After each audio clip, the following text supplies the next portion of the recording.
नमस्कार। लखनऊ की धरती से मैं साधना मिश्रा लखनवी आज राम कथा का एक प्रसंग लेकर आपके बीच में प्रस्तुत हुई हूँ। वैसे तो मैं राम कथा पे 5-6 प्रसंग लिख चुकी हूँ और ये नया है, अभी मुश्किल से 4-5 दिन पहले लिखा। एक आयोजन में कहना था मुझे, तो आपके साथ में साझा कर रही हूँ, आप भी सुनिएगा। और प्रसंग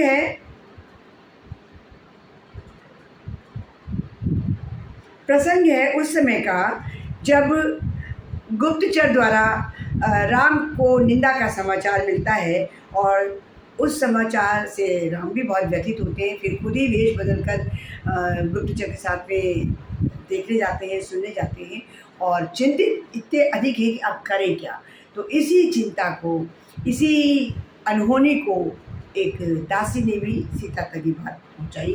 फिर सीता ने क्या संकल्प किया, तो आप सबके बीच समर्पित है, सुनिएगा।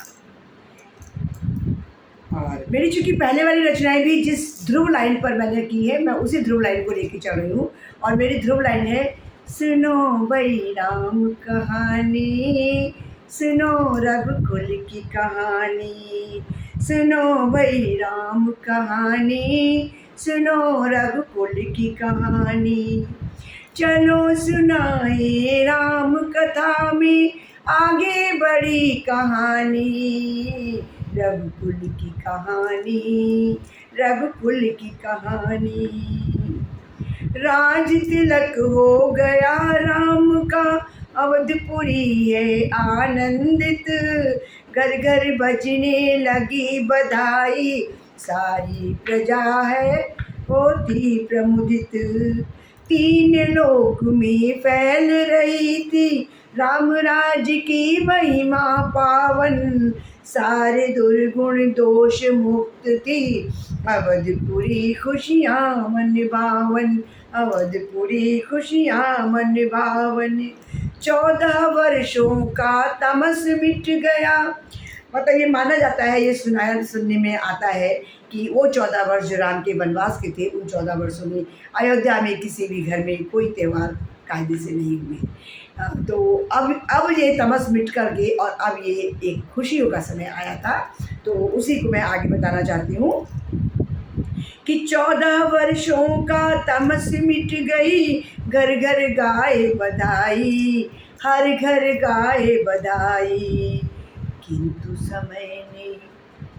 किंतु समय ने फिर करवट ली, एक लीला नई रचाई, एक लीला नई रचाई। पहरेदारों की टोली से गुप्तचर श्री राम निकट जब आया, राजाधिराज सिया राम हित बड़ी कलंकित सूचना लाया। जब पूछा श्री राम ने उससे, सच बोलो क्यों सकुचाते हो। उन्होंने प्रजा से अंतर्मन की बात जानने के लिए भेजा, तो तुम्हें जब मैंने भेजा तुम्हें, तो सच बात बोलने में क्यों सकुचाते हो। लेकिन अब गुप्तचर कैसे कहे इतनी बड़ी बात। तो जब पूछा श्री राम ने उससे, सच बोलो क्यों सकुचाते हो, जो राज प्रजा का जाना तुमने, वह बात नहीं क्यों बतलाते। जो आज्ञा प्रभु कहकर, जो आज्ञा प्रभु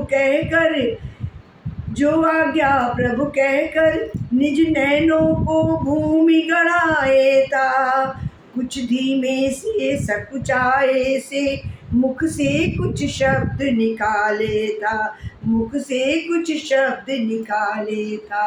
और वो शब्द ने कितनी तबाही मचा दी, कितना हाहाकार कर दिया अयोध्या में। सुनते हैं आगे कि क्या उसने कहा उन शब्दों के माध्यम से कि प्रभुवर कतिपय विक्षिप्त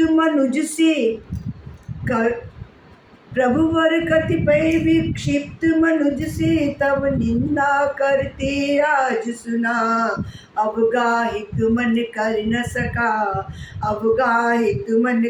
सका था, जो महारानी को उसने बुना। यत्र तत्र कुछ अन्य टोलियां उसका समर्थन थी करती, सीता माँ के प्रवास काल को क्षमा नहीं है वो करती। महारानी के लंका प्रवास से पुनः प्रभु संग रहने को, राजमहल में रहकर सिंहासन पर बैठन को। निष्ठुर ये जनता नहीं आज भी, निष्ठुर ये जनता नहीं आज भी, मन से उनको अपनाती है। बात बात में एक धोबी की ताड़ना निज पत्नी को भरमाती है। जो धोबी अपनी पत्नी को बार बार डांट रहा था कि मैं कोई राजा राम नहीं हूँ कि तुम्हें अपने घर में बिठा लूँ, ऐसी बात कह करके यही कलंकित सूचना बुलाया था बताने के लिए। तो धोबी के लिए मैंने कहा था कि बात बात में एक धोबी की ताड़ना निज पत्नी को भरमाती। डांट रहा था बार बार और अर्धरात्रि में घर से निकाला। मैं कोई राजा राम नहीं हूँ कह कर देता रहा हवाला, कह कर देता रहा हवाला। तो वेश बदल कर राजा निकले प्रजा की समुचित राय जानने।